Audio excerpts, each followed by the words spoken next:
Olá para todos que ouvem o Agrotalk. Vamos falar hoje sobre levantamento de safras realizado pela Conab. Minha convidada é a Marisete Belloli, responsável pela área de safras, de gerência de suporte e desenvolvimento estratégico da Conab São Paulo. Bem-vinda ao Agrotalk, Marisete. O prazer é nosso. Muito obrigado, Ângelo, pelo convite. Eu que te agradeço.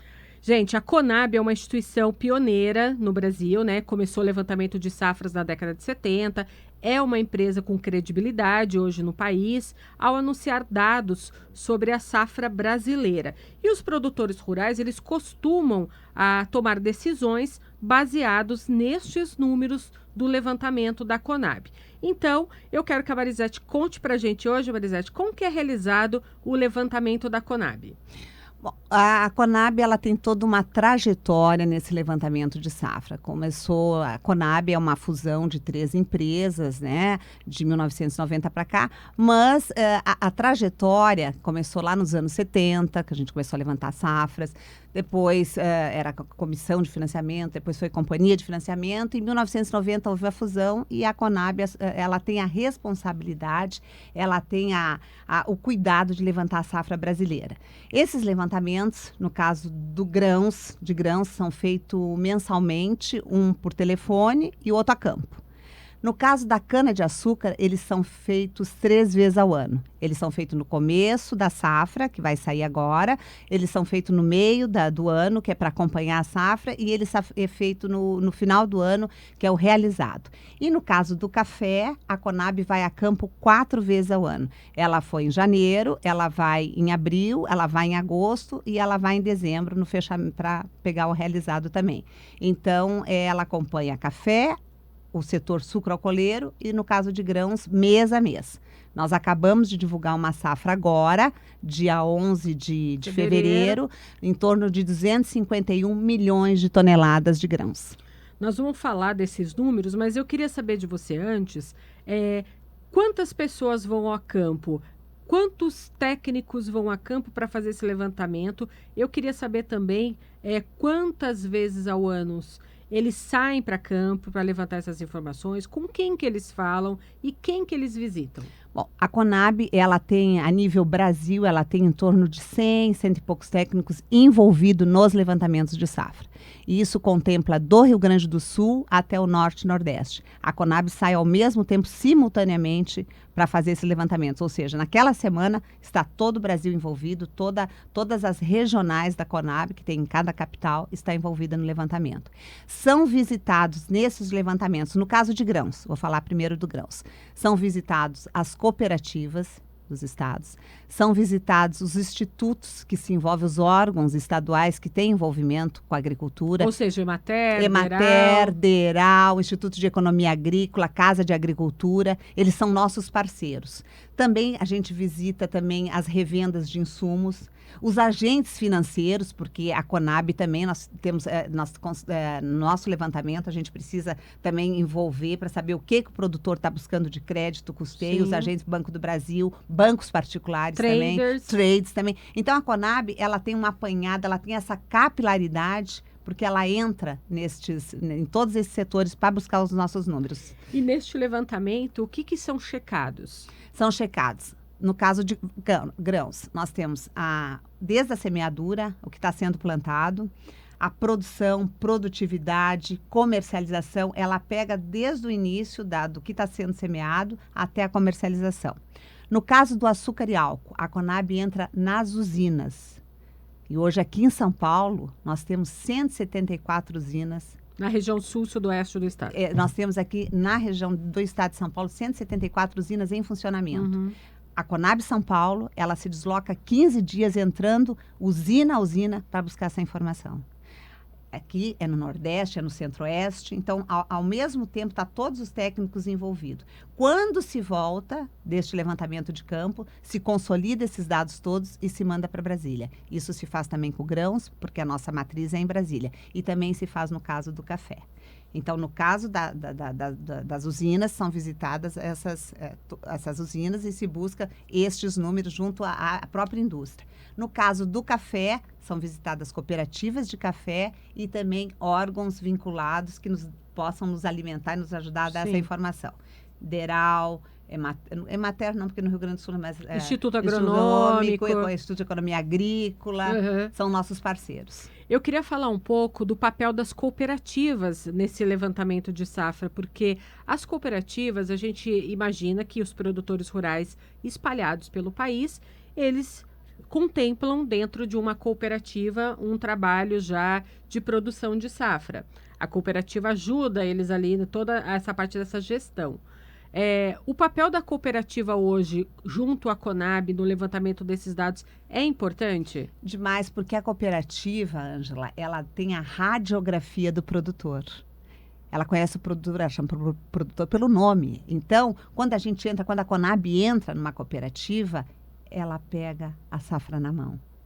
Porque essa cooperativa, ela tem tudo do produtor. Ah, Marisete, hoje ele aumentou mais, o fulano lá vai plantar mais, vai plantar menos.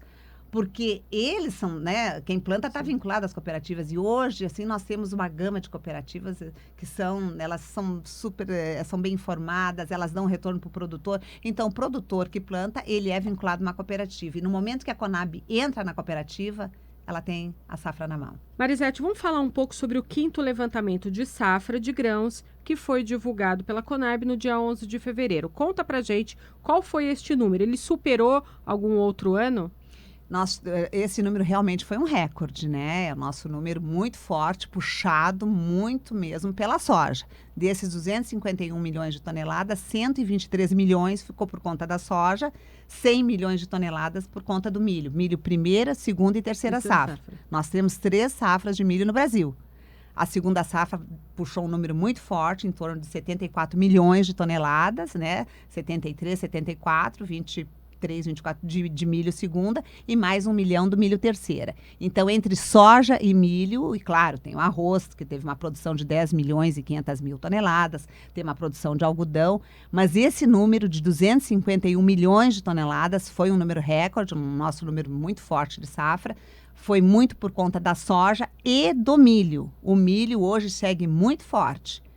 Você me lembrou de uma coisa, porque assim, o Brasil, ele é um dos poucos países, quem dirá aí o único, a ter no mundo 3 safras, certo? No caso do milho, bem particularmente, exatamente, primeira, segunda e terceira safra. E a gente começou a reparar esse ano de 2020 que o milho deu uma alavancada, tá aí quase chegando aí nas costas da soja, não é verdade? Exatamente, Ângelo. O milho, assim, para 2020, assim, a gente não pode fazer uma previsão muito, mas para 2020, particularmente, eu acho que o milho, assim, esse ano, ele veio para brilhar. Ele é a estrela da vez.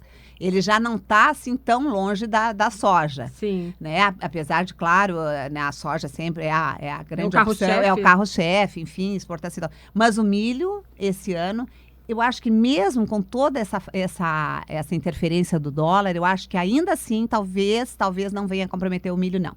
Ele vem com preços firmes. Ele deu agora uma rápida caída porque começou a entrar, mas ele vem com preços bons, né? O mercado está atrativo a nível de preço. Tu tem uma baixa no plantel de carnes ao redor do mundo. Teve uma gripe lá asiática, uma gripe suína que comprometeu. Tu tem as exportações já bem estabelecidas. Então, realmente o milho, ele já não está ele já não pode ser considerado uma coisa tão distante assim da soja como ele vinha. Pelo menos para 2020, ele deve seguir firme. Eu queria te perguntar o seguinte, o 6º levantamento já está sendo realizado? Já estamos começando. Em alguns estados ele começa a acontecer em loco, em outros por telefone. No caso aqui de São Paulo, a gente faz por telefone esse 6º levantamento, mas Rio Grande do Sul, Paraná, Mato Grosso, eles já começam a ir a campo. Por enquanto, a gente ainda não tem, assim, um número ainda aproximado, nada. A gente está como eu te falei, estamos começando. O último número foi esse que a gente falou agora. Mas, assim, né, eu acho que tu acabou de falar. O milho, ele não deve decepcionar. Eu acho que o milho segunda safra, porque toda essa soja que está saindo agora, Ângela, ela vira tudo o quê? Ela vira milho segunda safra. E com todos esses preços, com todas essas atenuantes favoráveis ao milho, dificilmente ele deve sofrer uma retração. O milho primeira, houve uma quebra no Rio Grande do Sul, foi bem pontual. Eu quero falar disso, inclusive, porque assim, seca em excesso, estiagem, prejudica muito o produtor rural e a gente está observando isso em algumas cidades do Rio Grande do Sul que até decretaram emergência por causa da estiagem. O que vocês observaram aí nesse último levantamento, nessa ida a campo? O que vocês observaram com relação a essa seca lá no Rio Grande do Sul? Realmente lá pro Rio Grande do Sul comprometeu o milho primeira safra. Agora que parece que começou a chover lá, quer dizer, aí o milho primeira lá. Mas você vê, o Rio Grande do Sul, e eu posso falar isso até com propriedade, porque eu sou gaúcha, o Rio Grande do Sul já tem um histórico, né? Já não é uma coisa assim. O Rio Grande do Sul sofre no verão com a ausência hídrica. Aconteceu um pouco na região do Batopiba, lá aconteceu um pouco também na Bahia, um pouco no Piauí, mas lá no Nordeste não foi tão intenso. Realmente intenso foi no Rio Grande do Sul. Mas em contrapartida, os outros demais estados, as chuvas favoreceram demais. E alavancam a produção. Alavancam a nossa produtividade. Esses 251 milhões, Ângela, eu acho assim que ele foi baseado em duas coisas. Em tecnologia, claro, pacote, tratos culturais pelo produtor, adubação, presença da assistência técnica permanente, mas muito por conta do clima. Esses 251 milhões de toneladas, o clima está sendo extremamente favorável, independente do que aconteceu no Rio Grande do Sul, que comprometeu o milho primeira. Sim. Mas para os demais estados, e aquilo foi uma coisa muito pontual. Os demais estados, Mato Grosso, São Paulo, Paraná, região Nordeste, Bahia, a coisa vem rolando muito bem. Está acontecendo, está sendo extremamente favorável. Nós estamos com produtividades bem altas, né? E isso acho que é basicamente por essas duas coisas: clima favorável e pacote tecnológico. O produtor hoje planta para produzir, planta para ganhar. O produtor ele está muito bem informado. O papel da cooperativa é extremamente importante. Ela dá o retorno, a capilaridade desses órgãos de Emater, de IDERAL, de Instituto de Economia Agrícola, eles dão um retorno para o produtor. Brasília fica a sede da Conab e a gente tem um escritório da Conab, da qual você faz parte, aqui em São Paulo. Exato. Aqui dentro do Departamento de Gerência e Suporte e Desenvolvimento Estratégico, no qual você faz parte, assim, o que vocês vêm observando para 2020 no agro? Vocês estão, assim, confiantes para 2020 com os levantamentos? Qual que é a tendência? O que vocês vêm enxergando? O que vocês vêm enxergando do mercado? Positividade? Sim, né, Angela? A Conab, é o que eu te falo, né? Nos levantamentos de safra, eles já estão previamente estabelecidos dentro do orçamento, né? E quando a gente recebe, nós temos uma grade, então a Conab está com todas as previsões de safra já acontecendo, tanto para café quanto para sucroalcooleira, como para grãos, os custos de produção, que a Conab também está sempre presente. Então, isso para 2020 já é fato consumado. A Conab vai continuar seguindo com seus levantamentos de safra. A Conab, ela tem toda uma legitimidade nisso. Sim. Então, quando a Conab, Ângela, quando ela larga um número no mercado, no dia que a gente faz a nossa coletiva de imprensa em Brasília e na nossa diretoria, ela anuncia a safra, 168, 170 países visitam o site naquele dia para saber o que a Conab está divulgando de soja, de milho, de açúcar, de café. Então, nós temos essa transparência e o que é mais importante, o que eu costumo falar sempre, é que quando a Conab larga o número no mercado, a Conab é isenta de interesses. Então, nós temos o nosso número, nós não somos tendenciosos no mercado. Sim. Então, isso gera muita credibilidade. Sim, porque o produtor... Ela é isenta de interesse. Como a gente disse no início desse podcast, o produtor rural ele se baseia nessas informações também para ele ter a tomada de decisão do que ele vai plantar e do que ele vai investir para a próxima safra. Sim. A responsabilidade, a transparência da Conab é muito grande por causa disso. Por isso a nossa trajetória. Porque quando a Conab larga o número, a gente sabe da nossa responsabilidade. Nós somos responsáveis pelos números. Sim. E o mercado, ele se baseia nisso também, né? Porque ele olha lá, se a Conab soltar uma safra, um levantamento de safra recorde, e isso impulsiona o produtor rural a querer investir mais, a procurar os institutos de economia agrícola, de assistência técnica, para ele saber, olha, eu quero avançar um pouco mais aqui da minha produção, eu quero aumentar 20%, eu quero melhorar minha produtividade. Isso acaba baseando o produtor rural a tomar outras decisões, né? E mais assertivas e decisões que podem impactar no crescimento da próxima safra. Por isso, a Conab, ela tem essa construção no levantamento de safra e isso nos dá essa propriedade. Sim. Isso nos dá essa segurança em buscar, porque a gente tem essa trajetória, essa construção ao longo dos anos, com as parcerias, com as cooperativas, e a nossa capilaridade é muito grande. Então, nós temos toda uma responsabilidade quando largamos o número. Não é um número aleatório, não. É um número muito bem construído, um número meio... ele é analisado, ele é filtrado. Sim, eu imagino também que as traders, várias empresas ligadas ao agro, Bolsa de Chicago, que tem em São Paulo, a B3, elas também se baseiam nesses números, devem até ligar para vocês para conversar um pouco mais. Inclusive, a própria B3, né, a Bolsa, a gente tem uma parceria, a própria... enfim, assim, eles querem saber o que a Conab está falando, o que a Conab está dizendo, para eles também, né, a gente fazer uma... E hoje, o Ângelo, uma coisa também, ninguém chega sozinho a lugar algum. Sim. Todo mundo precisa de um parceiro. E é o que eu te falo, assim, a Conab hoje, ela tem toda essa legitimidade na agricultura brasileira. É uma coisa construída ao longo de muitos anos. A Conab aqui em São Paulo, ela fica onde, Marisete? Alameda Campinas, 433, quase esquina Cal Paulista. No coração de São Paulo, então. E vocês recebem lá cooperativas, institutos, pessoas ligadas aos institutos? Como que é a rotina de vocês? Não, estamos abertos. A nossa superintendente, a doutora Renata Moraes, ela recebe as pessoas que querem nos visitar, os parceiros. A Conab é uma empresa pública, ela está aberta, assim, ao público, ela está aberta aos parceiros, ela está aberta às cooperativas. As pessoas têm livre acesso a nos visitar, sempre é um prazer recebê-los.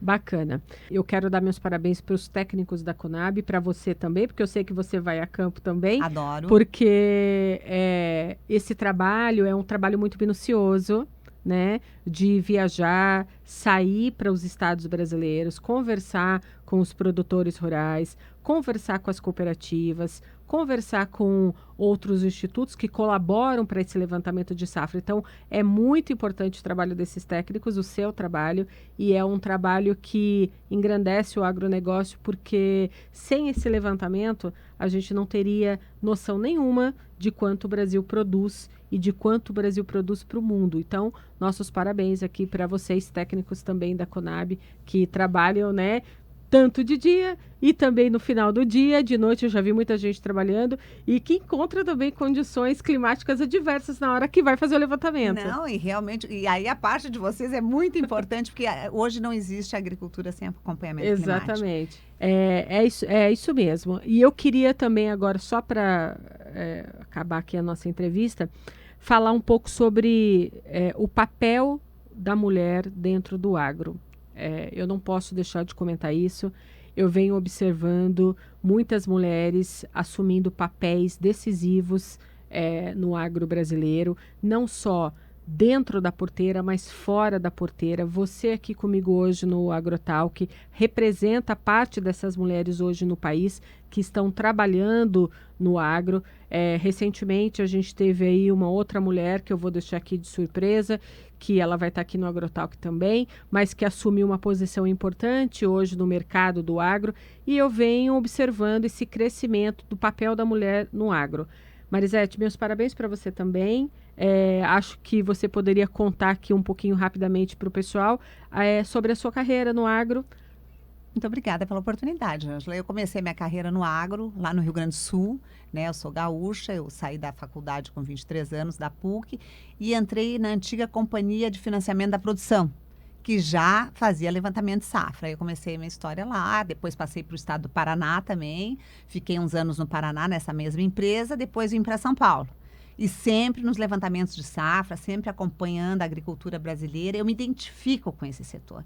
É isso que eu digo, é uma legitimidade dentro disso. A minha história, a minha carreira profissional toda é pautada em cima disso. Eu me encontro, me reconheço, e hoje mais ainda pela oportunidade que as mulheres estão tendo, né? Isso é fantástico, porque até uns anos atrás, e eu que comecei muito menina, com 23 anos, né? Eu vi a dificuldade, não era assim. Hoje nós estamos conseguindo, hoje nós temos voz. Sim. Temos participação. Graças né? a Deus. Graças a Deus isso mudou muito. Hoje a gente consegue, né, a ter essa participação, ter essa voz que até então a gente não tinha. E durante todos esses anos eu aproveitei as oportunidades que eu tive, eu fui no bom sentido, eu fui aproveitando, eu fui conhecendo, e até que chegou uma oportunidade maior de eu poder colocar, né, à mostra, colocar para fora aquilo que realmente eu aprendi ao longo desses anos todos junto ao agronegócio, junto à agricultura brasileira. E agora acrescentando todo esse conhecimento dentro da superintendência aqui da Conab em São Paulo. Meus parabéns. Muito obrigada. E Ângela, se você me permite, para finalizar, eu acho que o Brasil hoje é um dos poucos países, se não, talvez o único país, que ele tem um quadrilátero na agricultura fantástico. Ele tem clima favorável, ele tem hoje tecnologia de ponta, o nosso produtor ele está extremamente tecnificado, ele tem terra agricultável e ele tem uma agricultura sustentável. Porque dá para produzir mais com sustentabilidade. Sendo sustentável. Exatamente. E ter uma melhor produtividade. Exatamente. E o nosso produtor, ele está preocupado com isso, sim. Ele tem essa consciência, sim. Olha, Marisete, eu adorei a sua participação aqui no nosso AgroTalk hoje. Eu acho que foi bastante esclarecedor para os nossos ouvintes entenderem o papel da Conab hoje no país, com esses levantamentos de safra, como os produtores rurais podem se basear nessas informações que vocês, com muita credibilidade, colocam para o mercado aferirem aí toda a produção brasileira e conseguirem aí buscar um crescimento anual cada vez maior. A gente está muito contente com o agro brasileiro. A gente vem observando esse crescimento já há muitos anos. Eu acho que a Conab também, junto com a gente, adota esse crescimento, essa felicidade e observar que o agro brasileiro tem esse crescimento contínuo, porque a gente pode até dizer que é uma máquina que comanda ali, né, todo o país. A agricultura brasileira é muito rica. Então, eu fico muito feliz em receber você aqui, representando a Conab São Paulo aqui no podcast AgroTalk. Durante o ano de 2020, eu acho que a gente vai se ver mais vezes para a gente falar um pouco mais sobre esse levantamento de safras e esse crescimento todo da safra de grãos. Eu que te agradeço, Ângela, muito obrigada pela oportunidade. É o que eu te falei, a Conab, ela tem uma transparência nesse levantamento de safra. A transparência é a nossa bandeira maior. A isenção de interesses. A Conab, ela larga o número e a nossa credibilidade vem isso, da nossa isenção de interesses, a nossa transparência em buscar esse número. Muito obrigada. É isso, o podcast fica por aqui. Marisete, muito obrigada pela sua participação. Te vejo em outras entrevistas aqui dentro do AgroTalk ao longo deste ano. Muito obrigada. É isso, o podcast AgroTalk fica por aqui. Eu vejo você em outro episódio. Até lá!